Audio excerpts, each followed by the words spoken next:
잡 초대석, 오늘은 직업 관련해서 이직과 전직에 대한 고민이 있으신 분들, 또 취업을 앞두고 진로, 취업 방향 설계 어려운 분들을 위한 시간입니다. 네, 오늘 함께 해주실 코리아브레인의 최규현 대표님 인사드릴게요. 안녕하세요. 네, 안녕하세요. 네, 안녕하세요. 코리아브레인 최규현 대표입니다. 네, 반갑습니다. 우리 대표님께서는 헤드헌팅 기업을 운영하고 계십니다. 아무래도 뭐 이직이나 전직을 준비하시는 분들뿐 아니라 진로 설정에 고민이 있으신 분들, 정말 다양한 분들을 위해서 정보 오늘 알려주실 거죠?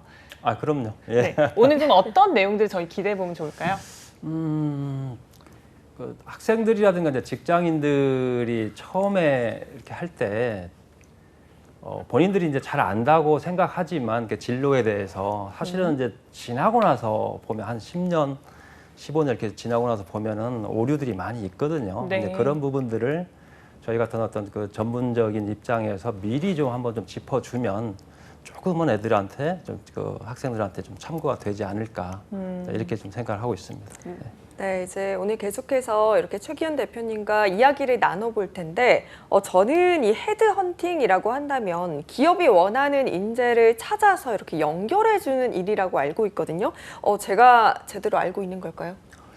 그냥 단순하게 생각하면 이제 기업에서 원하는 인재를 저희가 찾아서 추천을 해주고 또 소개하고 또 합격을 하면 이제 저희가 수수료를 받는 이제 그런 정도의 업무, 그건 뭐 당연히 맞을 거고요. 네. 이제 그 정도로 단순하게 소개하는 정도로만 끝난다고 하면 사실 헤드헌팅 입장에서도 이제 성과가 크게 날 수도 없고 또 헤드헌팅 본질에 있어서도 조금 다른 부분이 있는데 결국에 기업들의 입장에서는 이제 좋은 인재가 와서 일을 잘 해줬으면 하는 그런 되게 눈높이가 높아요.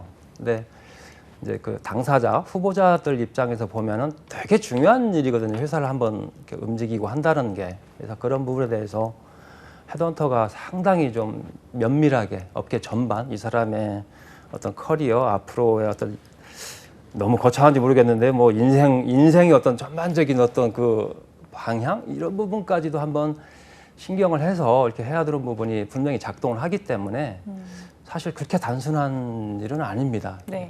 그러니까 단순히 직업을 소개하는 이런 차원을 넘어서 한 사람의 어떤 인생 전반에 걸친 커리어를 함께 설계하고 고민하는 작업을 하고 계신다라는 그런 말씀이신 것 같습니다. 굉장한 노하우가 필요할 것 같은데요. 우선은 기업으로부터 어쨌든 의뢰를 받고 나서 후보자를 이렇게 소개해주는 과정이 필요하잖아요. 그 과정 전반적으로 어떻게 진행이 되나요? 일단 이제 기업에서 의뢰 요청서가 있는데 그 요청서에 보면 잡 디스크립션이라고 해가지고 이러이러한 사람을 좀 뽑아주세요라고 이제 자세하게 직무 설명서가 있습니다. 네, 그런 부분을 이제 표면적으로만 우리가 봐서 이렇게 사람을 찾는다고 하면 사실 오류가 좀 많거든요. 그래서 정확하게 다시 그쪽 회사하고 협의를 해서 정확하게 원하는 사람이 어떤 사람을 찾는지, 그다음에 그 사람이 거기에 들어가서 역할이 뭐고 보고 체계가 어떻게 되고 이런 그 상세한 내용들을 좀 세부적으로 좀 확인하는 단계가 처음에 되게 좀 중요합니다. 어떤 면에서는 그냥 JD에는 뭐 그냥 4년제 졸업 이렇게라고만 나올 수 있지만 네. 또 회사 입장에서는 뽑는 분 입장에서는 실제로 좀 괜찮은 친구가 좀 왔으면 네. 이런 게 분명히 작동하거든요.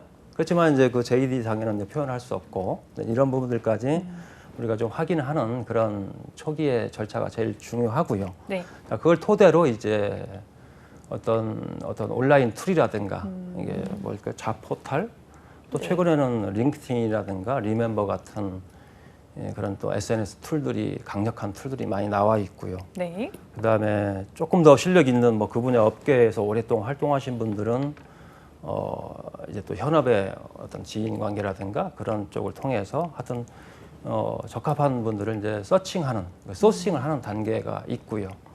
자, 그렇게 해서 이제 몇 명의 후보자들이 좀 추려지면은 그분들한테 이제 정확하게 채용 포지션을 소개하고 또 소개할 때 좀 중요한 점이 있죠. 그냥 지원해 주세요가 아니라 정말 이 포지션에 당신이 지원했을 때 이러이러한 부분에서 당신한테 유리할 거고 커리어상 장점이 될 거다. 그 부분이 되게 중요한 협의예요. 네. 거기에서 후보자하고 어떤 신뢰가 쌓이고 이래야 이제 또 결과도 좋아지고 또 그분 입장에서도 만족을 하고 이제 이런 부분들이 진행이 될 거고요. 자, 그렇게 해서 이제 발굴한 인재를 이제 회사에 추천하게 되고, 그때부터는 이제 우리가 알고 있듯이 서류 전형하고 1차 인터뷰, 2차 인터뷰. 인터뷰 과정에서 이제 저희가 중요하게 하는 것은 인터뷰 스케줄링이라든가, 네. 그다음에 저쪽에서 인터뷰할 때 우리가 좀 뭐 팁 같은 것들, 또 어떤 핵심적인 내용들을 같이 또 상의하면서 전략도 같이 협의하고.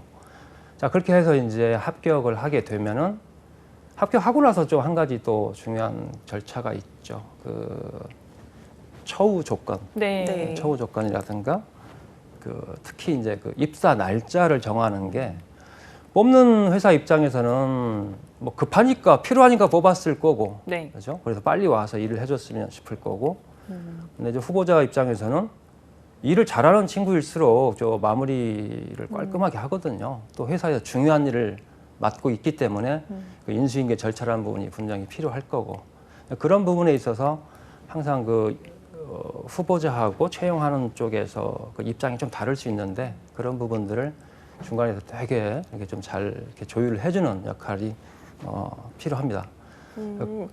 마지막으로 이제 합격하고 나서 입사를 했어요. 네. 근데 이제 적어도 한 달 정도까지는 이제 이분이 그쪽에 잘 적응하는지, 또 네.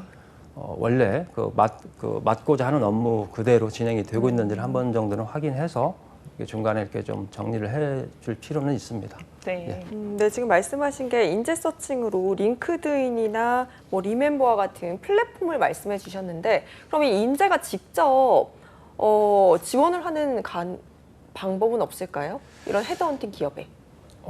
전에 이제 그런 SNS 툴들이 활발하지 못했을 때는 네. 헤드헌팅 회사 나름대로 뭐 홈페이지를 만들어서 거기에 채용 공고를 올리고, 자포탈 사이트에 또 헤드헌팅란 해가지고 채용 공고를 올리고 했는데, 뭐 어쩌다 잘 연결되는 경우도 있으나 그것은 뭐 크지는 않습니다. 네. 네, 알겠습니다. 실제로 이제 서칭을 해 들어가는 나름의 어떤 그 노하우와 기술들이 작동을 해요.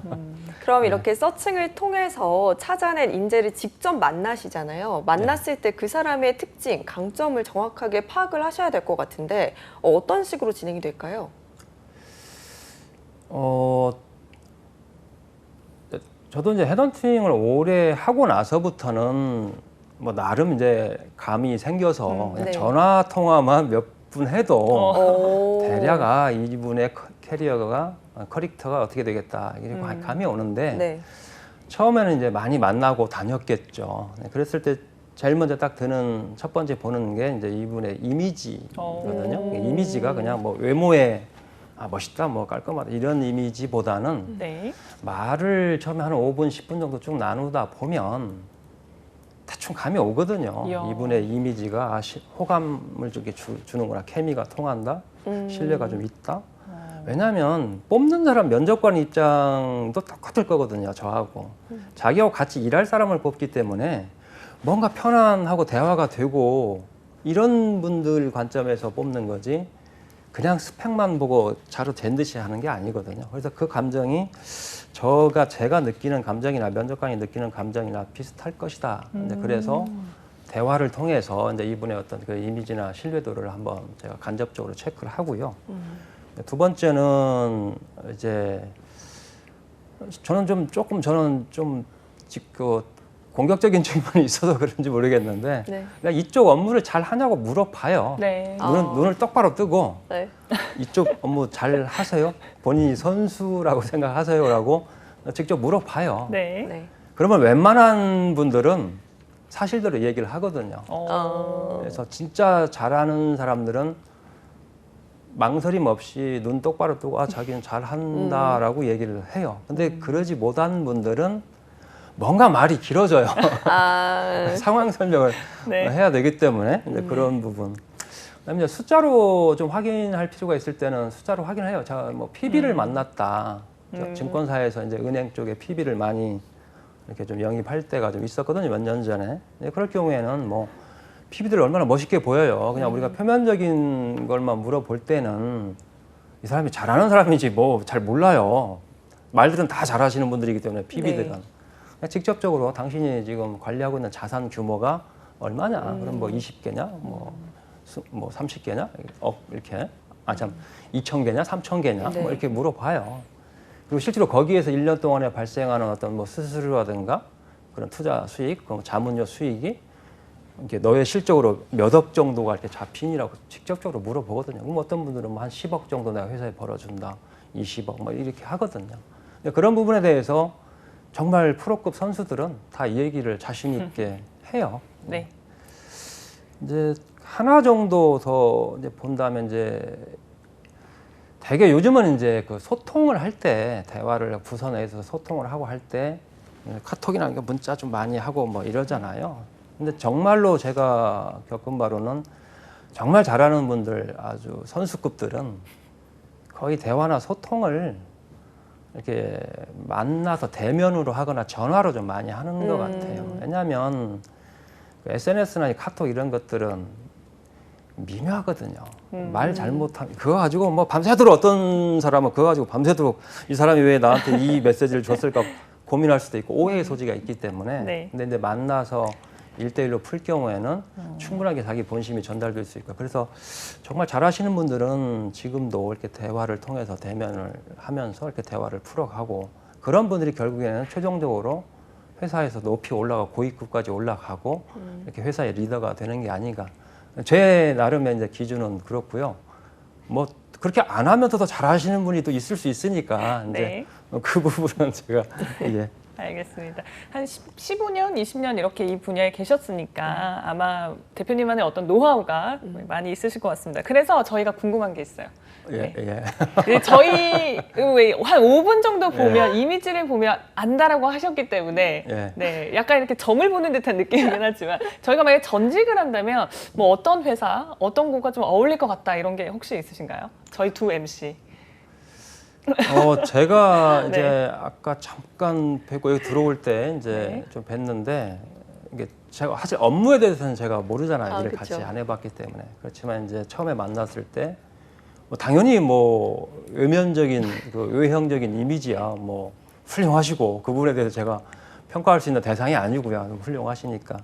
하지만 이제 말씀을 잠깐 지금 몇 말씀 나누면서 이렇게 느꼈던 그것은 상당히 신뢰가 있고 호감이 갈 수 있겠구나. 대화를 2시간, 3시간 계속 해도 충분하게 즐겁게 재밌게 할 수 있겠구나. 이제 이렇게 느꼈고 그렇다고 보면은 결국에는 면접관 입장에서도 이분들하고 같이 일을 하고 싶어 하겠구나. 계속 방송 쪽 일이 됐든지 아니면 다른 어떤 대기업의 그런 또 중요한 또 커뮤니케이션 롤이 있는 그런 일이 됐든지 간에 뽑는 사람 입장에서 보면은 이분들하고 같이 일을 해 봄직스럽다고 이렇게 느끼겠구나. 이제 그런 느낌을 제가 받았습니다. 네, 너무 좋은 말씀만 해주셔가지고. 그러게요. 이렇게 콕 네, 집어주시면 맞아요. 좋겠는데. 이제 업무는 실제로 해봐야 되는 거예요. 알겠습니다. 네, 보면 지금 헤드헌팅이라는 일 자체가 기업과 이렇게 사람을 연결해주는 일 굉장히 어려울 것 같은데요. 어떻게 보면 요즘 소개팅이라고 하죠. 이 소개팅도 마음대로 저는 주선을 잘 못 해주겠더라고요. 맞아요. 네, 괜히 어려워요. 무섭고 어려워서 어려운데 이렇게 기업이랑 후보자 간에 매치를 시켜줬는데 조금 미스매치가 된 경우도 있을까요? 많이 있죠. 미스매치가 많이 있는데 대부분은 좀 회사 쪽에 귀책이 좀 있고요. 이제 인터뷰 저희가 이제 사람을 한 명 후보자를 소싱을 하고 인터뷰 연결해서 회사 인터뷰를 보게 하고 여러 가지 그 백다는 일들이 많거든요. 자, 그런데 이제 뭐 인터뷰를 하는 중에 쭉 인터뷰를 쭉 하다 보니까 어쨌든 이분의 역량이 후보자의 역량이 기대하는 쪽에 살짝 부족하거나 아니면 뭐 좀 성향이라든가 이런 보는 그 각도가 어떤 회사의 어떤 그것과 살짝 다르고 뭐 이럴 경우에는 뭐 그건 당연히 흔히 있는 일이고 네. 또 뭐 탈락할 수 있고 그런 부분은 당연히 뭐 그 후보자의 어떤 역량 부족이라든가 어떤 중간에서 그 헤드헌터의 어떤 실력 탓으로 이제 저희는 뭐 쿨하게 인정을 하는데 아닌 경우들도 되게 많거든요. 이제 그 어떻게 보면 이제 그 추천 사고 뭐 이런 인터뷰를 보러 갔는데 이제 회사가 다른 업무 얘기를 하거나 여기 JD에 나와 있는 그러니까 이런 사람을 뽑아 주세요라고 했는데 네. 거기에 맞는 사람을 추천을 해서 서류 검토까지 마쳤기 때문에 사실 직무적으로는 큰 문제가 없다라고 본인들이 그 회사에서 판단을 했을 거 아니에요. 네. 그럼에도 불구하고 인터뷰 때는 이제 다른 얘기들이 나오는 경우에 그러면 이제 그 인터뷰를 보고 있는 후보자들도 굉장히 당황스러울 수 있고 어떤 때는 좀 기분이 나쁠 수도 있고 예. 이런 케이스도 꽤 있고요. 좀 극단적이지만 좀 엉뚱한 업무를 엉뚱한 얘기. 이 사람이 정말 나를 뽑으려고 인터뷰를 지금 보고 있나? 아니면 나한테 뭔가를 좀 자꾸 캐치를 해서 자기들이 좀 얻어내려고 하는 부분이 있나? 이렇게 느껴질 때도 있거든요. 네. 어떤 기업이 이제 신사업을 하나 좀 추진할 때는 대충 방향은 잡겠는데 디테일한 것이 좀 부족할 때 그 분야에 있는 또 전문가들을 이렇게 땡겨서 한번 그런 과정을 통해서 할 수도 있고. 어쨌든 이런 경우에는 이제 열심히 사람들 인터뷰는 보고 막 들랑달랑 하는데 결국에는 뭐 채용이 포지션이 취소가 됐습니다. 뭐 이제 없어졌습니다. 이제 이런 식으로 그냥 흐지부지 되는. 아, 이게 그런 거였구나. 저희도 이제 물론 이제 헤드헌터가 중간에 사실은 대단히 미안한 일이고 충분히 그런 부분까지 파악을 해서 후보자를 좀 연결을 하고 그래야 되는데 어쨌든 회사 측면에서도 이제 그런 부분들이 왕왕 있기 때문에 사실 뭐 구조적인 문제라고 저는 이제 뭐 이해를 하고 있습니다. 네. 예. 여러모로 참 책임감이 크실 것 같다 이런 생각이 듭니다. 이번엔 좀 대표님 얘기를 나눠보고 싶은데요. 헤드헌터 일을 하기 전에 이제 다른 일을 하셨다고 들었는데 어떤 일을 하셨었나요? 이제 증권사에 이제 네. 한 5년 정도, 5년 남짓 이제 근무를 했어요. 네. 리서치 센터에서 투자 전략하고 기업 애널리스트 좀 잠깐 하고 또 지점에도 뭐 또 한 1년 정도 있으면서 PB 생활도 하고 그러면서 이제 뭐 주식시장에 늘 변동성이 있지만 또 이렇게 팍 이렇게 뜰 때가 또 있거든요. 그때 네. 제가 네. 나름 이제 또 어린 나이에 좀 이 정도면 이제 뭐 되지 않았겠어 이런 생각하고 네. 멋있게 네. 멋있게 나왔거든요. 네, 이제 뭐 네. 대단한 어떤 뭐 인생의 계획을 가지고 뭐 어떤 뭐 비전을 설정하고 네. 이렇게 나온 게 아니라 그냥 요 정도면 굳이 내가 직장 생활을 계속 할 필요가 있을까 정도 느낌을 가지고 그냥 이렇게 네. 덜컥 나왔는데 네. 지금에 와서 이제 생각해 보면 사실 그 부분에 대해서는 저도 이제 만약에 나하고 똑같은 케이스가 있다라고 하면 좀 체계적으로 이런 부분에 대해서 내가 잘한 것이 무엇이고 어떤 부분에 오류가 있었고 이런 부분을 좀 해줄 얘기는 있겠구나 이런 생각은 좀 합니다. 왜냐하면 그런 판단을 하는 친구들이 대부분 보면 잘난 친구들이거든요. 일을 잘하고 뭔가 그래도 좀 자신감이 있는 네. 친구들이기 때문에 그 생각도 하거든요. 그래서 이제 더 잘할 수 있는 부분들이 있을 수 있는데 네. 하여튼 뭐 그런 아쉬움도 있고요. 뭐 그렇습니다. 예. 네. 보면은 이게 전직이라는 게 많이들 고민은 하지만 이렇게 마음 먹기가 굉장히 어려운 것 같아요. 그래서 전직을 한 분의 입장에서 또 고민을 하고 있는 우리 이런 일을 하고 계신 직장인 분들에게 조언을 한마디 듣자면 어떤 게 있을까요?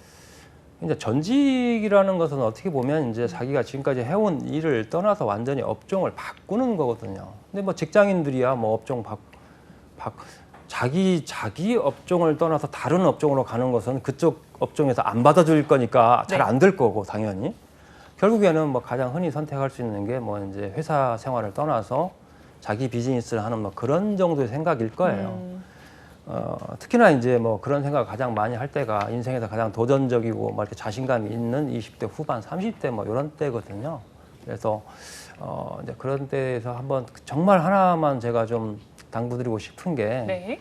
생각대로 이렇게 어차피 사업이라는 게 뭐 5년, 10년에서 큰 결과가 바로 나오는 것도 아니고 또 무엇보다도 본인의 어떤 그런 개량적인 역량보다도 성향이라든가 적성 어떤 뭐 시대 그 어떤 그 트렌드 이런 뭐 많은 부분들이 작동을 하거든요. 그래서 그런 부분에 대해서는 딴 거 말고 좀 이렇게 주변에 좀 조언을 좀 구했으면 이렇게 싶은데 그런 측면에서 좀 부모님한테 좀 허심탄회하게 여쭤보는 것은 상당히 저는 좋은 방법이라고 생각을 해요. 네. 이게 이제 뭐 좀 분석을 하자면 뭐 DNA의 대부분을 공유하고 있기 때문에 내 성향과 능력이 비슷할 거고 나하고 또 나보다 또 앞서서 한 30년 정도의 또 추가적인 경험이 있기 때문에 충분하게 나에 대해서 잘 알 수 있고 그런 부분에 대해서 이렇게 내 입장에서 잘 말씀을 해주실 부모님들이 많으실 거고 네. 저는 이제 굉장히 좀 좋은 방법이라고 생각을 합니다. 네. 나를 잘 아는 사람들에게 좀 물어보고 그렇죠. 신중하게 결정을 하자라고 그렇죠. 하셨습니다. 네. 전직을 하든 이직을 하든 사실 경력 관리가 정말 중요하거든요. 그래서 직장인들 고민하실 것 같아요. 경력 관리에 대한 노하우를 좀 짚어주신다면요. 경력 관리는 참 이게 경력 관리라고 그냥 단순하게 생각하면 어디로 이직할 거냐, 무슨 자격증을 딸 거냐, 딱 그런 부분이거든요. 네. 근데 되게 좀 뭐랄까 어찌 보면 저 내 인생의 뒷단까지 가야 이제 역추적해가지고 지금서부터 어떤 각을 잡을 거냐, 이제 이런 부분까지 연결되기 때문에 네. 젊은 친구들이 그냥 직장 생활 몇 년 해보고 경력 관리 이렇게 하면은 대부분 틀려요. 대부분 틀려요. 그래서 제가 이제 좀 직장인의 경우에 좀 경력 관리라는 측면에서 좀 얘기를 해주면 네. 일단은 일단 좀 평균 재직 기간을 좀 늘리는 게 좋다. 최소한 3년 이상 좀 이렇게 네. 평균 재직 기간이 필요하다. 평생의 이직 카드를 한 서너 개 정도밖에 가지고 있지 않다라고 생각을 해야 돼요. 어떤 친구들은 이제 뭐 나이 40도 안 됐는데 이력서를 보면은 막 한 6, 7개 이렇게 이직한 회사들이 있고 그리고 마치 지금도 자기는 막 찾는 회사가 많기 때문에 네. 뭐 자신 있게 막 이렇게 막 어디든지 갈 수 있다라고 막 호기 있게 하는 친구들이 있거든요. 한 30대 후반 되면 어느 날 갑자기 찾는 회사가 없어져요. 이게 이제 그런 부분도 좀 조심해야 될 거고 그런 측면에서 이제 내가 평생 동안 가지고 있는 한 서너 개의 이직 카드를 쓸 때 주의할 게 고만고만한 회사로 이직하는 건 절대 좀 금물이라고 생각을 해요. 어떤 회사에 들어가서 연봉 뭐 3,600으로 들어갔어요. 한 2년 반쯤 있었어요. 비슷한 업계에서 우리 회사보다 조금 더 큰 회사에서 뭐 한 4,200쯤 주겠다. 한 500, 600쯤 더 주겠대요. 솔깃하죠. 네. 그죠? 그 다음에 대리도 1년 더 빨리 달아주겠대요. 충분히 그럴 수 있다고 생각하거든요, 애들이. 근데 안 그랬으면 싶어요. 안 그랬으면 싶어요. 자, 그런 부분들. 그 다음에 이제 이직할 때도 평판에 좀 신경을 써라. 저희가 이제 이직할 때 고객사로부터 이제 의뢰를 받아요. 그 레퍼런스 체크라고 해서 이제 의뢰를 받는데 그 내용의 중요한 포인트가 이 사람의 업무 역량. 자, 같이 근무하신 분을 상대로 이제 레퍼런스 체크를 하는데 이 사람이 이 일을 얼만큼 잘하고 일의 어떤 그런 그 성과가 어떤지를 물어보게 되고요. 그 다음에 근무 태도나 뭐 성실성 이런 건 기본일 거고, 그 다음에 이제 전반적으로 신뢰, 어떤 이런 부분들. 그래서 그거에 좀 신경을 좀 많이 쓰는 게 좋겠다. 네. 하나만 더 말씀드리면 네. 이제 아까도 말씀드렸지만은 웬만하면 안 옮겼으면 싶어요. 정말요? 예, 30대 때는 그냥 좀 웬만하면 음. 내가 지금 서 있는 영역이 잘못된 영역이다. 네. 이런 판단이 아니라면 조그마한 일로 좀 안 옮겼으면 싶고요. 이제 그런 조그마한 일로 옮기기 시작하면 40이 되기 전에 이력서는 너덜너덜해질 거고 정말 인담자들은 이제 그런 부분을 가장 또 싫어하고 그러거든요.